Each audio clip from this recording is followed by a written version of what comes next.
बैठकर किए जाने वाले अभ्यासों को करने के लिए आपने ऐसे स्टाफ पोज यानी दंडासना पर ऐसे बैठ जाना है। कमर गर्दन आपने अपनी बिल्कुल सीधी रखनी है। इसके बाद आपने अपने राइट पैर को ऐसे नीचे से ऐसे बेंड कर लेना है और लेफ्ट पैर को भी नीचे से ऐसे बेंड कर लेना है। ऐसे वज्रासना पर बैठ जाना है। कमर गर्दन आपकी बिल्कुल सीधी रहेगी और ऐसे दोनों पैर के अंगूठे एक दूसरे को स्पर्श कर रहे हों और आपने पैर की एड़ियों के बीच में ऐसे बैठ जाना है और अपने दोनों हाथों को ऐसे अपने घुटनों के ऊपर रख लेना है। एक आरामदायक अवधि के लिए आप इस अभ्यास को 2 मिनट से लेकर 5 मिनट तक नियमित प्रैक्टिस कीजिए।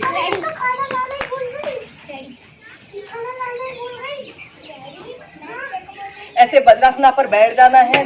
दोस्तों, वज्रासना ही एकमात्र ऐसा आसन है जिसे आप खाना खाने के तुरंत बाद या किसी भी समय प्रैक्टिस कर सकते हो। दोस्तों, इस आसन को डायमंड पोज भी कहते हैं।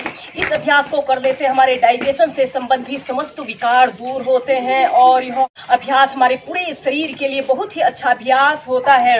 ऐसे ही इस अभ्यास को आप 2 से 5 मिनट तक नियमित प्रैक्टिस कीजिए। अपने दोनों आंखों को सहजता से बंद करते हुए आपने अपना पूरा ध्यान अपने भूमध्य क्षेत्र पर केंद्रित करना है और हर आती और हर जाती श्वास पर आपने अपने ध्यान को केंद्रित करना है। ऐसे ही इस अभ्यास को आप 2 मिनट से लेकर 5 मिनट तक नियमित प्रैक्टिस कीजिए। धीरे धीरे अपनी आंखों को खोल लेते हैं। दोस्तों, इसके बाद हम नेक्स्ट अभ्यास हम करेंगे मंडूकासन। इसे करने के लिए आपने ऐसे ही वज्रासना पर बैठ जाना है और अपने दोनों हाथों की मुट्ठी बांध लेनी है। अंगूठा अंदर की तरफ रहेगा और आपने अपने मुट्ठियों के बीच वाले छिद्र को ऐसे अपने नाभि केंद्र के पास ऐसे लगा लेना है। दोनों मुट्ठियों को ऐसे नाभि केंद्र के पास रख लेना है। फिर इसके बाद आपने लंबी गहरी श्वास अंदर भरनी होती है और श्वास छोड़ते हुए धीरे धीरे ऐसे आगे को झुक जाते हैं और अपनी गर्दन को ऐसे सीधे रखते हैं। श्वास छोड़ते हुए ऐसे आगे को झुक जाना है और सीधे देखिए। एक आरामदायक अवधि के लिए 30 सेकंड से लेकर 2 मिनट तक ऐसे ही मेंटेन करके प्रैक्टिस कीजिए। नॉर्मल ब्रीदिंग या फिर आप श्वास को रोककर भी रख सकते हैं। दोस्तों, इस अभ्यास को करने से डायबिटीज जैसी समस्या दूर होती है और जिन लोगों को लूज मोशन की समस्या उत्पन्न हो जाती है, बार बार दस्त लगना, पेट में मरोड़ उठना, पेट दर्द की समस्या उत्पन्न हो जाती है, इस मंडूकासन को करने से आप पेट के समस्त विकारों को दूर कर सकते हैं। ऐसे ही इस अभ्यास को आप 2 मिनट तक मेंटेन करके प्रैक्टिस कीजिए। सांस अंदर भरते हुए धीरे धीरे ऐसे प्राइमरी स्टेज में आ जाते हैं। दोस्तों, इसके बाद हम मंडूकासन सेकंड को प्रैक्टिस करेंगे। आपने अपने दोनों हाथों को पीछे से ऐसे इंटरलॉक कर लेना है। लंबी गहरी श्वास अंदर भरनी होती है और सांस छोड़ते हुए धीरे धीरे ऐसे आगे को झुक जाते हैं। अपने माथे को, अपनी ठोड़ी को ऐसे जमीन पर स्पर्श करने की कोशिश कीजिए और अपने दोनों हाथों को पीछे से ऐसे उठा लीजिए। एक आरामदायक अवधि के लिए 30 सेकंड से लेकर 2 मिनट तक ऐसे ही होल्ड करके रखें। नॉर्मल ब्रीदिंग या फिर आप श्वास को रोककर भी रख सकते हैं। दोस्तों, आप जब भी किसी अभ्यास को करें उसे कम से कम 2 मिनट मेंटेन करके प्रैक्टिस करें, तभी इन अभ्यासों के बेनिफिट हमें मिलते हैं। धीरे धीरे श्वास अंदर भरते हुए ऐसे प्राइमरी स्टेज में आ जाते हैं। दोस्तों, इन अभ्यासों को करने से आप संपूर्ण स्वास्थ्य की प्राप्ति कर सकते हैं। हम नेक्स्ट अभ्यास करेंगे उष्ट्रासन योग। इसे करने के लिए भी आपने ऐसे ही वज्रासना पर बैठ जाना है। फिर ऐसे घुटनों के बल ऐसे खड़े हो जाना है। अपने दोनों हाथों को ऐसे पीछे से ले जाते हुए अपने पैर के टखनों को ऐसे पकड़ लेते हैं और अपने सिर को पीछे को ऐसे लटका लेते हैं। 30 सेकंड से लेकर 2 मिनट तक ऐसे ही होल्ड करके रखें। इस अभ्यास को करने से कमर दर्द, पीठ दर्द, सर्वाइकल पेन की समस्या दूर होती है और यह हमारे शरीर की फ्लेक्सिबिलिटी को बढ़ाने के लिए भी यह अभ्यास बहुत ही अच्छे अभ्यास होते हैं। Normal breathing. फिर धीरे धीरे ऐसे प्राइमरी स्टेज में आ जाते हैं। बैठकर किए जाने वाले अभ्यासों में हम नेक्स्ट अभ्यास हम करेंगे एक पाद प्रसार पश्चिमोत्तानासन। इसे करने के लिए आपने ऐसे ही दंडासना पर बैठ जाना है।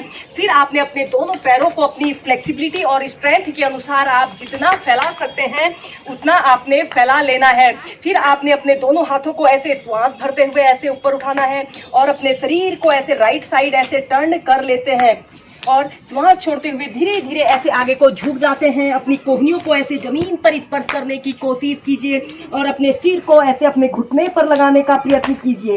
इस स्थिति में ध्यान रहे कि आपके दोनों घुटने बिल्कुल सीधे रहें। यह अभ्यास हमारे पैरों की मजबूती के साथ साथ हैमस्ट्रिंग की मजबूती के लिए भी बहुत ही अच्छा अभ्यास होता है। एक आरामदायक अवधि के लिए 30 सेकंड ऐसे ही होल्ड करके रखेंगे। श्वास अंदर भरते हुए ऐसे प्राइमरी स्टेज में आ जाते हैं। श्वास छोड़ते हुए लेफ्ट साइड ऐसे टर्न हो जाते हैं। अपने माथे को ऐसे अपने घुटने पर लगाने का प्रयत्न कीजिए।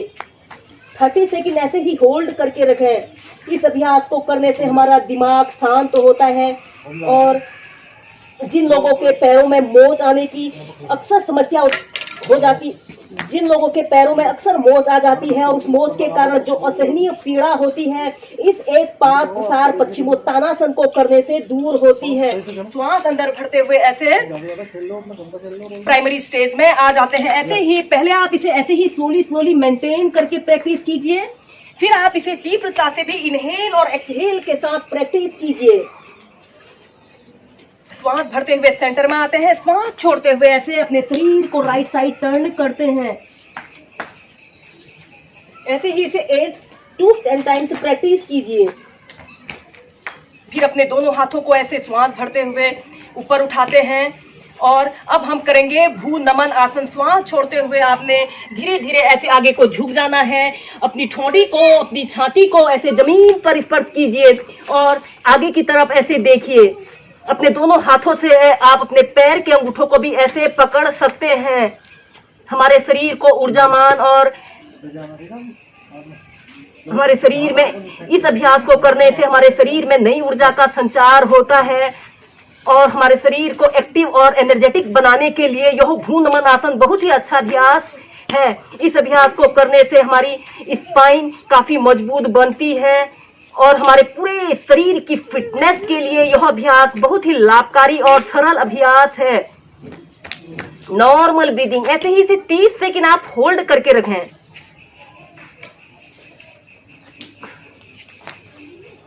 फिर श्वास अंदर भरते हुए धीरे धीरे ऐसे प्राइमरी स्टेज में आ जाते हैं। आप अपने दोनों पैरों को ऐसे आपस में मिला लेते हैं। ऐसे स्टॉप पोज में आ जाना है। श्वास अंदर भरते हुए अपने दोनों हाथों को ऐसे ऊपर उठाते हैं। श्वास छोड़ते हुए धीरे धीरे ऐसे आगे को झुक जाते हैं। अपने दोनों हाथों को ऐसे इंटरलॉक करके अपने पैरों के तलवों के नीचे से लगा लेते हैं। अपने माथे को, अपनी छाती को अपने पैरों पर लगाने का प्रयत्न कीजिए। एक आरामदायक अवधि के लिए 30 सेकंड से लेकर 2 मिनट तक ऐसे ही होल्ड करके रखें।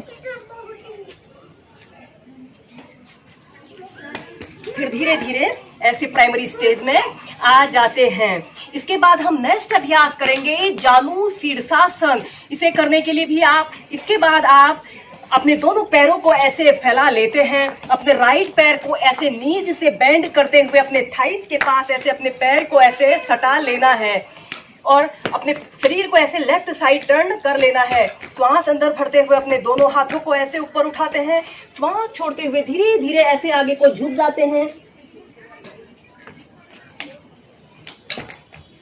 30 सेकंड ऐसे ही होल्ड करके रखते हैं।